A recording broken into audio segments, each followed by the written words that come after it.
I'm going to talk about a show called The Vanguard. It's hosted by two Gen Z age guys, Gavin and Zach.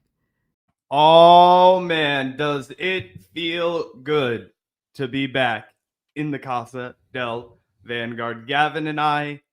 They drive in a unique lane as critics of independent media, left independent media specifically, and they themselves hold views that most would describe as leftist. That's not how I roll, okay? I am a media critic, okay? So I make my living criticizing media, okay? The fact that your whole beef is that I opened my mouth about somebody who has a D next to their name instead of an R next to their name lets me know that this is an irrelevant criticism.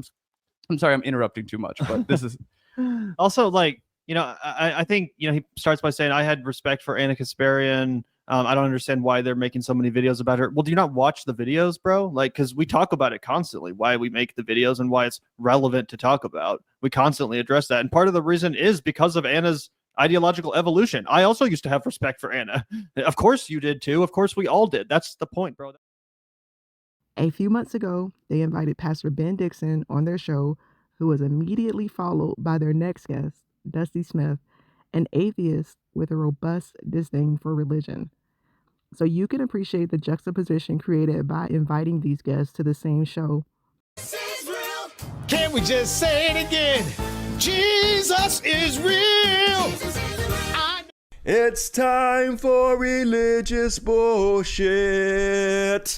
And got plenty of religious bullshit to cover this week for you guys, because we didn't do it on the last show. So first off, so let's take a look at this clip from Gavin and Zach transitioning from Pastor Ben's segment to Dusty's segment. more fun to sit with Pastor Ben, I'll tell you that much. Yeah. Oh, 100%. Super glad to get Pastor Ben on the show. I've been a fan of his content for a while, including when he popped up on TYT, as he mentioned. So really appreciate his perspective, not just on the Young Turks, but also on Donald Trump, the fascism of MAGA, the antichrist nature of what we're up against. So really good stuff. But I referenced the fact, Zach, that I have a bit of an internal conflict as it relates to the subject of religion. And I think our next guest is going to speak to that. We have Dusty Smith coming on next. He should be here any second. And you guys might have noticed that Dusty's already been commenting some of his thoughts in the chat during that interview with Pastor Ben. Maybe not quite so on board with the calls for spirituality or the renewed calls for a Christian faith in this country. I'm interested to hear Dusty's pushback potentially to some of the message that we just had delivered by Ben, because as I said, this is a real internal conflict. I think it has been for a while.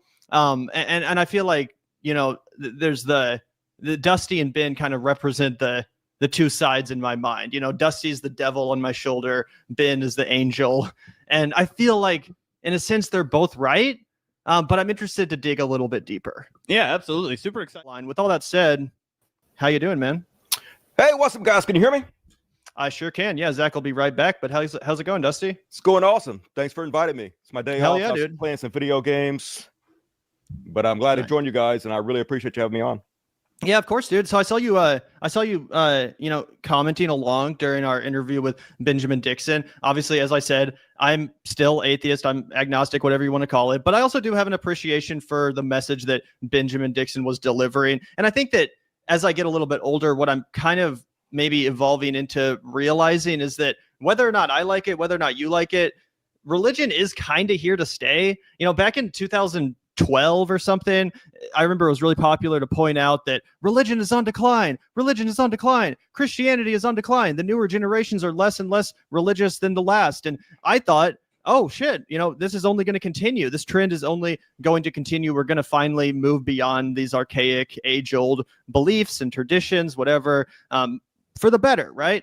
But here we are, over 10 years later, from that point in time that I just referenced. And it seems like we're right back in 2004. It's or worse. Something. Yeah, I was watching. It's completely taken over now. Completely. I was watching totally the movie Jesus Camp a couple weeks ago, which is a total throwback to the Bush era and a total throwback to a lot of the roots of the evangelical movement that we're seeing truly come to fruition today as Donald Trump has just been reelected. And again, I'm kind of at the point where I'm like, here in America, at least, I don't know if we're going to be able to beat religion. If anything, maybe the best opportunity or the best option is to try to maybe not reclaim religion, but redirect religious people to actually follow the teachings of the guy they claim to believe in, Jesus Christ, which obviously are so divergent from the beliefs they hold and act upon, at least in the voting booth.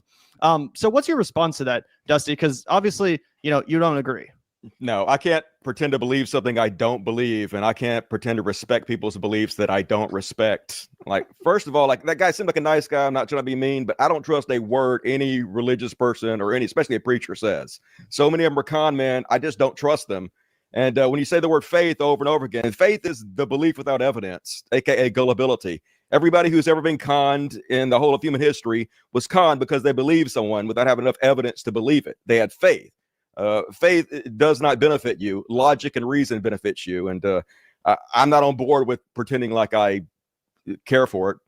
What would you say to the fact that a lot of people over the last 2 decades have said that argument often, right? I am not familiar with Dusty Smith, but I found him frankly offensive.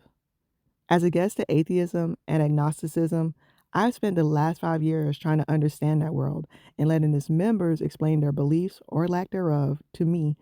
However, it is atheists like Dusty who live on assumptions about the religious and those of us who choose to have a faith who antagonize our coexistence in this space some define as the left. The reality is that we have a lot to offer one another, and I'm talking leftists with faith and leftists who are atheists or agnostic.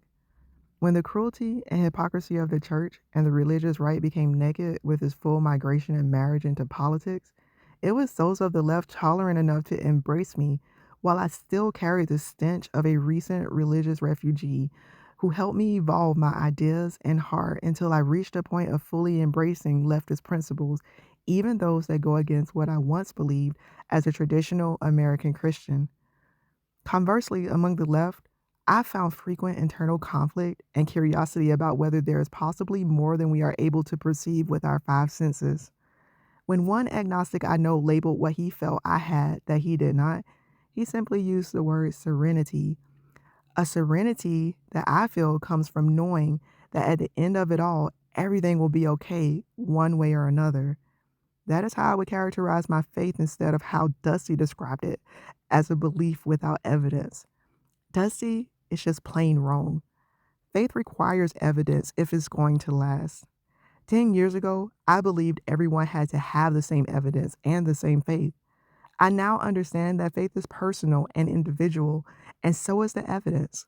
As I continue to learn from the left, I encourage you all to find your footing by finding your own evidence that gives rise to your personal faith. These are dark times, and we would all be served well by a strong mental foundation.